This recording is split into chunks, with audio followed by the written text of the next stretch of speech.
Want to know how to ask Cursor AI to combine multiple lines of codes into one? So seeing more lines into your code, which could be potentially a small code, can be overwhelming.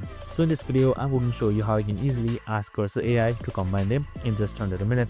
So this should be done automatically as well. So let's get right into it. Now first things first, just simply open up your Cursor AI application and you should be in this interface right here. And now once you're under this interface, what you can do is you can just simply select the entire code right here. I have this C# code with me, and now once I've selected this code, just simply select quick edit right here.